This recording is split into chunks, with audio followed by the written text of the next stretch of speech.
오늘 우리에게 주신 하나님 말씀은 역대하 12장 1절에서 2절입니다. 역대하 12장 1절에서 2절 우리 함께 읽겠습니다. 시작. 르호보암의 나라가 견고하고 세력이 강해지매 그가 여호와의 율법을 버리니 온 이스라엘이 본받은지라. 그들이 여호와께 범죄하였으므로 르호보암 왕 제5년에 애굽 왕 시삭이 예루살렘을 치러 올라오니. 아멘. 오늘 새벽 예배하신 하나님의 은혜가 우리 성도님들께 함께 하시기를 예수님 이름으로 축복합니다. 아멘. 자, 오늘 말씀은 솔로몬의 아들 르호보암이 자기 힘을 믿고 하나님 멀리하자 하나님이 심판하시는 내용입니다. 하나님의 심판에는 두 가지 방법이 있습니다. 첫째는 직접 심판하시는 경우가 있습니다. 예를 들어서 자연재해가 내린다든가 가뭄이나 홍수 이런 자연재해가 내린다는 것으로 심판하시는 경우가 있고, 또 하나는 사람을 통해 심판하시는 경우가 있습니다. 전쟁이 일어나거나 반란이 일어나거나 그런 경우가 있습니다. 오늘 심판은 두 번째 해당됩니다. 사람을 통해 심판하십니다. 애굽 왕이 큰 군대를 일으켜서 유대의 수도 예루살렘을 침략합니다. 자, 그러니까 여러분, 보이는 전쟁이 단순히 보이는 원인 때문만이 아니라 보이지 않는 영적인 원인이 있다는 것을 보여주고 있는 겁니다. 자, 우리 살아가는 세상에 믿지 않는 자와 믿는 자는 세상을 바라보는 관점이 달라야 합니다. 어떻게 다르냐? 믿지 않는 사람은 보이는 현상만 보고서 거기서 원인과 결과를 찾습니다. 그러나 우리 믿는 사람은 보이는 것만 볼 뿐 아니라 보이지 않는 영적 세계에서 일어나는 것을 보며 거기서 원인과 결과를 찾습니다. 그리고 그것이 훨씬 더 실제적인 것을 우리는 깨닫습니다. 그것이 다릅니다. 실제 보이는 역사를 이끄시는 분은 보이지 않는 하나님이심을 믿기 때문입니다. 믿습니까? 아멘. 지금 애굽 왕이 예루살렘을 침략하는 원인도 르호보암의 정치를 잘못했기 때문만이 아닙니다. 더 중요한 원인은 그가 하나님을 믿는 믿음에서 떠났기 때문입니다. 영적인 것이란 말입니다. 역대하 12장 1절에서 2절을 제가 다시 봅니다. 1절과 2절 첫 부분까지 제가 읽겠습니다. 르호보암의 나라가 견고하고 세력이 강해지매 그가 여호와의 율법을 버리니 온 이스라엘이 본받은지라. 그들이 여호와께 범죄하였으므로. 아멘. 그러니까 성도님들, 우리 하나님께서 중요하게 보시는 것은 이스라엘 왕들이 정치를 잘하느냐 못하느냐, 일을 잘하느냐 못하느냐, 그거보다 정말 하나님 제대로 섬기느냐, 말씀 가운데 제대로 사느냐, 그걸 보신다는 말입니다. 그러면 나머지는 하나님께서 책임져 주시는 겁니다. 이 세상의 성공의 기준과 하나님의 성공의 기준이 다르다는 것을 꼭 기억하시길 바랍니다. 아멘. 구체적으로 뭘 잘못했는지를 보죠. 오늘 말씀보다는 열왕기상에 나옵니다. 열왕기상 14장 23절에 르호보암 때 어떤 일이 일어나는지를 기록하고 있습니다. 잘 들어보십시오. 산 위에와 모든 푸른 나무 아래에 산당과 우상과 아세라상을 세웠습니다. 아멘. 르호보암 때 일어난 일입니다. 자, 그러니까 자기 아버지 솔로몬이 이방 여인들과 결혼해서 우상들이 이스라엘 땅에 들어옵니다. 그거를 그 아들 르호보암 때 본격적으로 숭배했다는 겁니다. 얼마나 안타까운 일입니까? 우상 숭배는 하나님께서 가장 싫어하는 일입니다. 참 이해가 안 되죠. 그렇게 이스라엘 조상들이 우상 숭배 때문에 하나님이 심판받았던 걸 뻔히 알면서, 그리고 하나님이 그렇게 싫어한다는 걸 뻔히 알면서 왜 그토록 우상 숭배에 매달리는 것일까? 도무지 이해가 되질 않습니다. 그런데 여러분, 우리 사람이 어떤 존재인지를 알면 이해됩니다. 우리 사람은 보이는 것에 만족하고 내 손에 뭔가 잡혀야 안심하는 그런 본능이 있습니다. 그래서 보이는 것에 그렇게 집착하는 겁니다. 그러나 성도님들, 믿음은 그 본능을 뛰어넘는 결단임을 믿습니다. 우리는 보이지 않는 하나님 붙잡는 사람입니다. 그걸 뛰어넘는 것입니다. 시대를 지나면서 사람만 바뀔 뿐이지 그 사람들 속에 있는 본능, 욕심과 보이는 것을 붙잡는 그 모든 것들은 여전히 바뀌지 않습니다. 첫사람 아담과 하와 안에 있는 욕심 우리는 이미 알지 않습니까? 창세기 3장 6절에 보면 선악과를 먹을 때 그 범죄하는 장면이 나오는데 잘 들어보면 보이는 것에 집착하고 있다는 걸 알게 됩니다. 제가 읽어드릴 텐데 잘 들어보시길 바랍니다. 창세기 3장 6절. 여자가 그 나무를 본즉 먹음직도 하고 보암직도 하고 지혜롭게 할 만큼 탐스럽기도 한 나무인지라 여자가 그 열매를 따먹고 자기와 함께 남편에게도 주매 그도 먹은지라. 아멘. 자세히 보면 보여지는 것들입니다. 거기에 집착하고 있죠.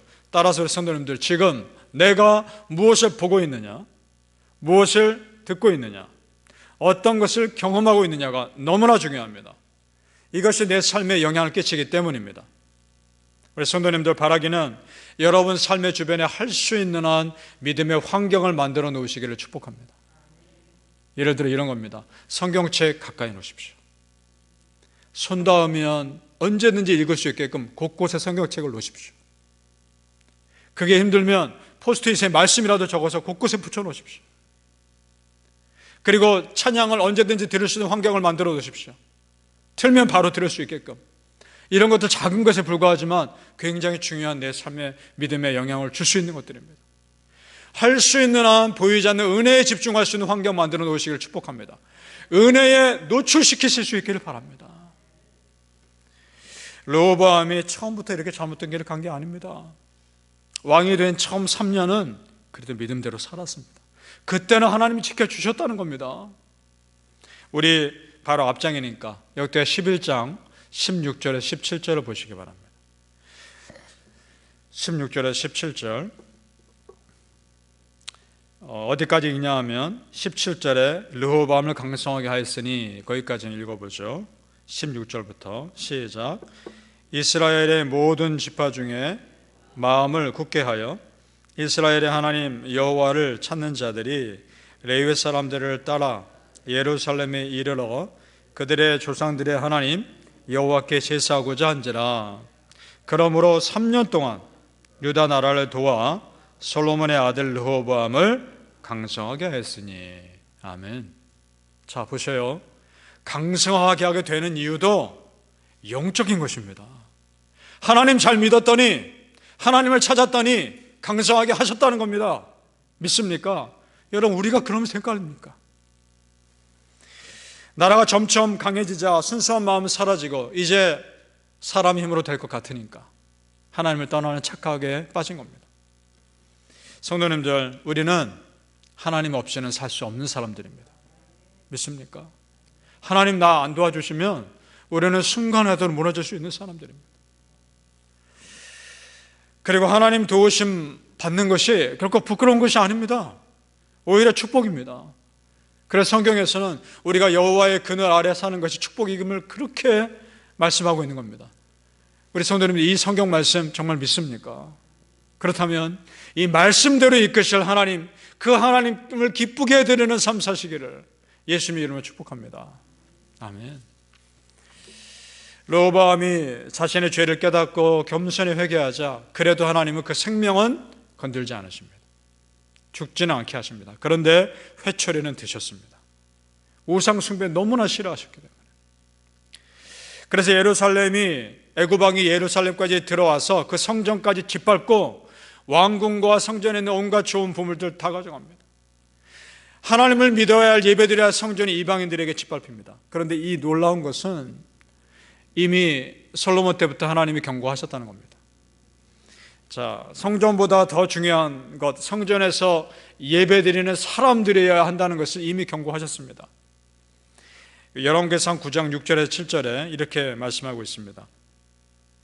만일 너희나 너희 자손이 아주 돌아서서 나를 따르지 아니하며 다른 신들을 섬겨 그것을 경배하면 내 이름을 위하여 거룩하게 구별한 이 성전이라도 내가 내 앞에서 던져버리니.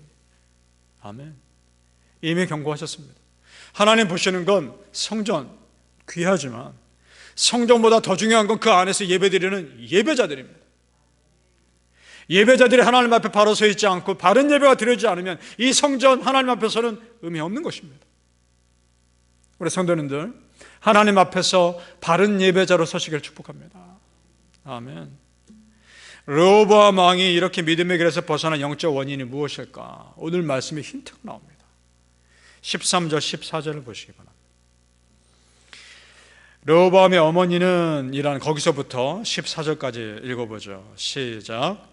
르호보암의 어머니의 이름은 나아마요 암몬 여인이더라. 르호보암이 악을 행하였으니 이는 그가 여호와를 구하는 마음을 굳게 하지 아니함이었더라. 아멘. 르호보암 왕의 어머니가 암몬 여인이란 말이 나온 다음에 그 다음에 악을 행했다라고 기록하고 있습니다. 우연이 아닙니다. 의도적인 배치입니다. 솔로몬이 이방 여인들과 결혼하고 그때 들어온 여인이었을 겁니다. 이방 여인 암몬 여인이 이 아들 솔로몬에게 믿음의 교육을 시켰을 가능성은 아주 낮습니다. 물론 이방 여인들 중에 하나님을 잘 믿는 여인들도 있었습니다. 그러나 대부분은 자기들이 믿던 우상을 섬겼을 뿐입니다. 그러니까 그 아들도 그 어머니가 섬겼던 우상을 어렸을 때부터 자연스럽게 가까이 했을 겁니다. 결국 모든 문제의 핵심은 영적인 것입니다. 우리 성도님들 정말 깨어 있으시길 바랍니다. 믿음 위에 서시기를 축복합니다. 오늘 말씀 보면서 저는 반대로 도전받습니다. 무슨 말이냐? 솔로몬도 그렇고 르호보암도 그렇고 그들이 믿음의 길에서 떠났을 때 급격히 추락한 걸 보면서 그러면 반대로 살자는 겁니다. 우리가 하나님 잘 믿고 신실하게 살고 믿음 지키면 하나님이 내 삶을 어떻게 축복해 주는지를 경험해 보자는 겁니다. 여러분 그러실 수 있기를 바랍니다. 시편 128편 1절 2절입니다. 여호와를 경외하며 그의 길을 걷는 자마다 복이 있도다. 네가 네 손이 수고한 대로 먹을 것이라. 네가 복되고 형통하리로다. 아멘. 이 믿음대로 살아보자는 것입니다. 사랑하는 성도님들, 진심으로 우리가 하나님 믿었을 때 붙들어 주시고 책임져 주신 하나님의 은혜가 평생토록 여러분과 함께 하시기를 예수님의 이름으로 축복합니다. 아멘. 기도하겠습니다. 아버지 하나님, 하나님 잘 믿는 것이 우리가 살 길임을 믿습니다. 하나님 잘 믿게 하여 주옵소서. 그랬을 때 하나님께서 내 삶을 책임져 주시고 정말 축복하시는 것을 경험하게 하여 주옵소서. 하나님 믿음의 길에서 절대 떠나지 않게 하여 주옵소서. 말씀을 내 삶에 가까이 하게 하여 주옵소서. 기도를 가까이 하게 하여 주옵소서. 찬양을 가까이 하는 삶을 살게 하여 주옵소서. 그랬을 때 하나님께서 내 믿음을 어떻게 지켜주시고 내 믿음을 어떻게 성장시켜 주시는지를 경험하게 하여 주시옵소서. 오늘도 기도합니다. 오늘도 말씀이 있습니다. 그 은혜가 우리 삶을 평생을 붙잡으며 하나님 은혜 가운데 거하는 우리가 되게 하여 주시옵소서. 감사하며 예수님의 이름으로 기도합니다. 아멘.